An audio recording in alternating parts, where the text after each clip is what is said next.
শেখর দীপু, ক্যামেরায় ছিলেন আশিক এম রাসেল। আহতদের আর্তনাদ, উৎসুক জনতা আর ক্ষুব্ধ শ্রমিকদের ভিড় ঠেলে দুপুরে ঘটনাস্থলে আসেন স্বরাষ্ট্র মন্ত্রণালয় গঠিত 4 সদস্যের তদন্ত কমিটি। প্রধান ফটকে ঢুকেই কমিটির প্রধান স্বরাষ্ট্র মন্ত্রণালয়ের অতিরিক্ত সচিব মাইনুদ্দিন খন্দকার বলেন, সত্য উদ্ঘাটনে তারা সর্বোচ্চ চেষ্টা করবেন। যারা কারখানা করে এদের জীবন নিয়ে যদি করে থাকে, অবহেলা করে থাকে, আমরা তারও ব্যবস্থা নেব। যদি গাফিলতি পায় তাহলে অবশ্যই তারা গ্রেপ্তারের বাইরে যাবে। আইন তার স্বাভাবিক গতিতে চলবে।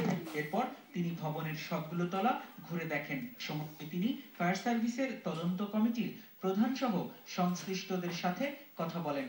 পরে তিনি এত প্রাণহানির দুটি কারণ প্রাথমিকভাবে চিহ্নিত। যদি বহিরাঙ্গিক সিঁড়ি থাকতো তাহলে হয়তো এত হরমোনের শিকার হতো না। তারা যদি ছাদে চলে যেতে পারতো তাহলে পরে মৃত্যুর শিকার হতো না। তার কারণ ছাদে সাফোকেশন হওয়ার মতো, অর্থাৎ শ্বাসরুদ্ধ হওয়ার মতো অবস্থা নাই, খোলা। এরপর পরই সেখানে যায় পুলিশ ও ঢাকা বিভাগীয় কমিশনার কর্তৃক গঠিত তদন্ত কমিটির সদস্যরা। তবে তখন সেখানে মালিকপক্ষের কেউ উপস্থিত ছিল না। মালিকপক্ষের সাথে তাদের পরে যোগাযোগ হবে বলে জানিয়েছেন তদন্ত কমিটির প্রধান। প্রাথমিকভাবে ঘটনাস্থল পরিদর্শন শেষে তদন্ত কমিটির বক্তব্য, তারা এখানে আবার আসবেন, কথা বলবেন সব পক্ষের সাথে। তবে 15 দিনের মধ্যে প্রতিবেদন দেওয়ার যে নির্দেশনা রয়েছে সে বিষয়টি মাথায় রেখেই তারা কাজ করবেন।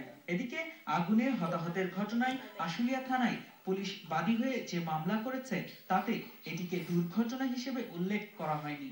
বলা হয়েছে অজ্ঞাত আসামিরা ভবনের নিচ তলায় আগুন দিয়ে প্রাণহানি ঘটিয়েছে। মামলার প্রথম কাজ হবে প্রত্যক্ষদর্শী সাক্ষীদের জবানবন্দি, যেমন আমরা নিচ্ছি ওনারও নিবেন। এই ঘটনায় যে জড়িত হোক না কেন, যার অবহেলার কারণে এই ঘটনা সংঘটিত হয়েছে তাকে আইনের আওতায় আনার জন্য কিন্তু পুলিশ বাদী হয়ে মামলা করছে। শেখর দীপু, এটিএন বাংলা, নিশ্চিন্তপুর, সাভার। কর্তৃপক্ষের উদাসীনতা, ভুল পদক্ষেপ আর অবকাঠামোগত দুর্বলতার কারণে তাজরিন গার্মেন্টসে আগুনে নিহতের সংখ্যা ছাড়িয়েছে আগের সব রেকর্ড। প্রাণে বেঁচে যাওয়া শ্রমিকদের অভিযোগ, আগুন লাগার পরও 3য় তলায় কলাপসেবল গেট বন্ধ থাকায় বের হতে পারেননি অনেক শ্রমিক, তাই দীর্ঘতম হয়েছে লাশের সারি। এজন্যই নিশ্চিন্তপুর ট্র্যাজেডিকে নেহায় দুর্ঘটনা না বলে বরং এটাকে হত্যাকাণ্ড বলতে চান বিশেষজ্ঞরা। মাহফুজ মিশুর অনুসন্ধানের রিপোর্ট, ক্যামেরায় ছিলেন জহিরুল আলম রঞ্জু। শনিবার তাজরিন গার্মেন্টসের এই অগ্নিকাণ্ডের ঘটনায় শতাধিক শ্রমিকের মৃত্যু অনেক প্রশ্নের জন্ম দিয়েছে। সবচেয়ে বড় যে প্রশ্নটা এখন দেখা যাচ্ছে সেটি হলো, এক শ্রমিকের মৃত্যু কেন হলো? বিশেষ করে 9 তলায় গার্মেন্টসের 3য় এবং 4র্থ তলায় কেন এত শ্রমিক একসাথে মারা গেল?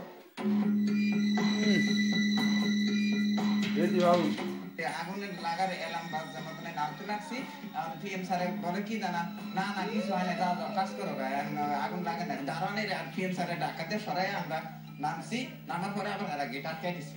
এই গেট লাগাইছে কোয়ালিটি বিল্ডার দুলাল সাহেব আর ফ্যাক্টরি যা। আমার বইয়ের নাম হলো হামিদা, দেশের বাড়ি আমার গাইবান্ধা। এই 3 তলা 2 নম্বরে চাকরি করছে, কিন্তু নামতে পারে নাই, সিকিউরিটি গেটে তালা লাগাইছে।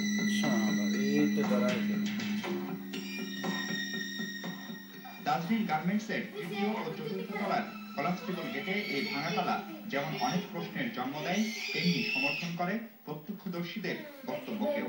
সেই সাথে ভবনটিতে আগুন নিয়ন্ত্রণের ব্যবস্থা থাকলেও তার কোনো ব্যবহার সেদিন হয়নি। আগুনের খবর পেয়ে ওই দিন প্রথম এখানে পৌঁছায় ইপিজেডের ফায়ার সার্ভিস ইউনিট।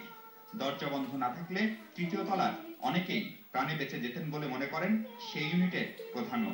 আমারও প্রশ্ন ছিল যে তারা এক জায়গার মধ্যে এভাবে জড়ো হয়ে থাকলো কেন? আমরাও জানছি গেটটা নাকি তখন ওই মুহূর্তে লাগাই দিছি। পুরুষ শ্রমিকরা পেছনের জানালা ভেঙে প্রাণ বাঁচাতে পারলেও আটকা পড়েন অনেক নারী কর্মী। মৃত শ্রমিকদের বেশিরভাগই তাই মহিলা। আগুনের সময় যারা অন্য তলা থেকে নিচে নামতে পেরেছিলেন তারাও কি শেষ পর্যন্ত বাঁচতে পেরেছেন? এই ফ্যাক্টরির সিঁড়িগুলি, যতগুলি সিঁড়ি আছে, 2-3টা সিঁড়ি, প্রত্যেকটাই এই ডেঞ্জারাস গুদামের ভিতরে, যে গুদামটা হচ্ছে আগুনের সবচেয়ে বড় শত্রু বলা চলে, তার ভিতরে কিভাবে এসে সিঁড়ি ওঠানামার ব্যবস্থা হতে পারে, আমি এটা স্বপ্নে কল্পনা করে চিন্তা করতে পারি। এটা যেন এরকম যে সিঁড়ি দিয়ে সোজাসুজি মানুষকে আমি দোজকে নিয়ে আসছি। কালাম টু কালাম যদি আমরা ব্রিক ওয়াল দিয়ে দিতাম, এটা পুরো বন্ধ থাকতো এবং সিঁড়ি আলাদা থাকতো, গোডাউনের দরজা আলাদা থাকতো, অন্তত 1 থেকে 1.5 ঘন্টা সময় লাগতো ওই দেওয়ালটা ভেঙে পড়তে। এই সময়ের ভিতরে কিন্তু অসংখ্য লোক এদিক দিয়ে ওদিক দিয়ে বেরোতে পারতো। আরো যা জানা গেছে তা হলো বেতন ভাতা নিয়েও ঝামেলা চলছিল মালিক শ্রমিকদের, এমনকি কারখানাটি বিক্রির কথাও মালিক পক্ষ ভাবছিল।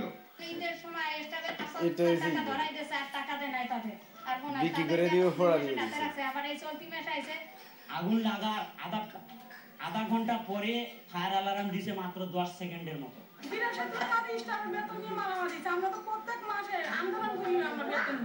সেই সাথে কয়েক হাজার শ্রমিকের এই ভবনটির পেছনে ন্যূনতম ফাঁকা জায়গা এবং আশেপাশে রাস্তা না থাকায় এখানকার আগুন সহজে নিয়ন্ত্রণে আনতে পারেনি ফায়ার সার্ভিস। হয়তো তাই 15 ঘন্টার আগুনে দীর্ঘ হয়েছে লাশের মিছিল। মাহফুজ মিশু, এশিয়ান বাংলা, ঢাকা। আশুলিয়া গার্মেন্টসে আগুনের ঘটনাকে পরিকল্পিত হিসেবে ব্যাখ্যা করেছেন প্রধানমন্ত্রী শেখ হাসিনা।